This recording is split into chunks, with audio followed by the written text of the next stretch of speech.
Well, it's a secret, but I was a private. You couldn't go down the ladder any further than that, but I was only 17.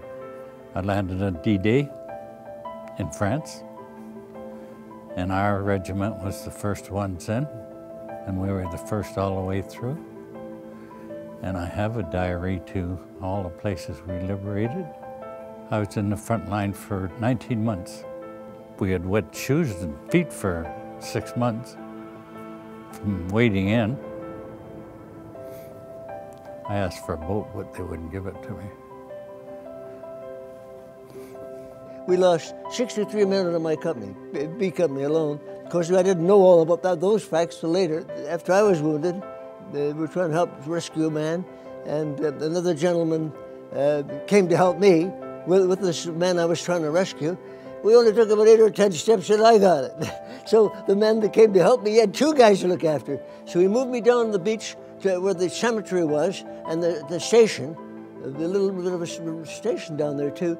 He moved me down there, and they put me on a craft that had one of the props was broken, so the fellas that had got their little small motorboat went away to get parts. And while they were away, I couldn't believe my eyes. I see all these German officers coming down with all kinds of German men. And I thought, oh boy, I'm a loser for sure, to now. But instead, it turned out that they were surrendering.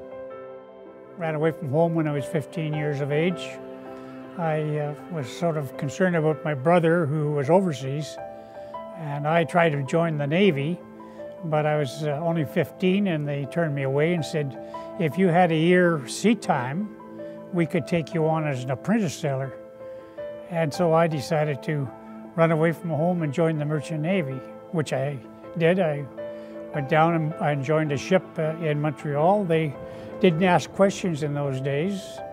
And so I went to sea with this merchant ship, the SS Hastings. And it was just like an adventure to me.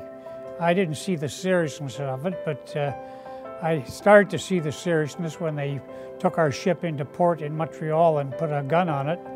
And we were going to do a few overseas trips. I ended up as being a layer on that gun at 16 years of age. My first tour in Bosnia in 1998-99 was the first time I'd sort of been away with the military. It was a little overwhelming the first time, but once the boys understood what was going on and I got a good handle on what I was doing, the experience was incredible. Being somewhere, being an active member of the Army, being overseas, sort of having that allure of being away from home, it was pretty incredible. And then I've served twice in Afghanistan. I joined the Grand Simcoe Foresters. It's a reserve infantry unit here in the city of Barrie. I joined in 1995. I joined as a high school student and entered through a co-op program. Then enrolled basically as a full-time reservist thereafter. I've been deployed to different places with the reserves over the years, many training exercises, things like that. And my civilian job, I'm a firefighter in the city of Toronto. I'm an Ontario boy, originally from Windsor, Ontario. I joined the Royal Canadian Mounted Police in 1975, went to Regina, and since that time I've really been fortunate in my service in that I currently live and work near Canada's largest city, and I've worked as far north as the Arctic Circle. The only thing that was missing in my service was a foreign mission, and the opportunity came to work in Afghanistan and help this country reestablish their security forces arose, and I was able to take it. That's a hero's medal. It's from Belgium. As I'm driving down, there's a guy standing in the middle of the roads, waving his arms, and I pulled over. He says, "Canadian?" And I says, "Yeah." And he says, "The Boche, they're going to kill me and my wife and my kid." And I says, "Where are they?" And he says, "Over there." And I says, "Well, get in and I'll take you back to our command post." And as I got him in there anyway, he says, "My wife and my child over there in the laneway." And I said, "Well, we'll go and get them." So we did. And as soon as I got them loaded and laid down, because they're liable to get shot, and then I turned around and looked up, and here there's a big tank sitting right in front of me, a German tank. So I took him to the our headquarters, and he was the mayor. And I think our people got a lot of information from him. I'm kind of pleased now that, in a way, that in my particular case, that I was wounded trying to do something good, where it wasn't a case of running to hide. And because I wanted to stand up for what I felt was right, because I figured, because I'm the worst Christian that ever lived, but I pray a lot. And I tell you, I did plenty of praying, as many of our boys did. Some of them wouldn't admit it at the time, but it's true. We were all doing some praying, but we were all doing our job. And believe it or not, after the war, I worked for 2 years at Christian Street Hospital, 23 years at Sunnybrook Hospital, all in the field of physical medicine, looking after our boys, and I loved every minute of it. One thing I've always said to my wife and to my family, one of our deckhands was a young Indian lad from the reservation outside Montreal.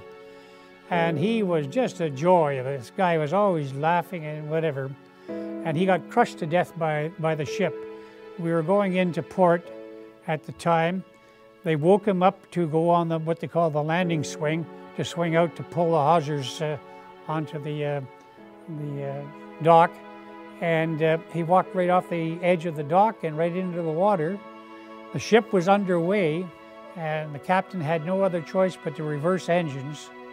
And when he reversed engines, he was hauled in there and killed. And so I always remember him on Remembrance Day. Well, Remembrance Day has changed for me now that I have actual friends and fellow soldiers that I've served with that have passed away, and so I'll take a little bit of time on that day to remember them and their families. Remember, if you've lost somebody, that the time they were here, whether it was 20 years, 30 years, 40 years, 100 years, remember everything before that, what they brought in, what they left behind, remember the good times. Take a moment of silence. It can be about anything. It doesn't necessarily have to be about a lost person. It's something, you can use it for something you're grateful for. But take that moment to yourself and remember the good times. This experience will allow me to reflect not only on my most recent experiences, but the experiences of others. I get a much greater understanding of the sacrifices that people have made.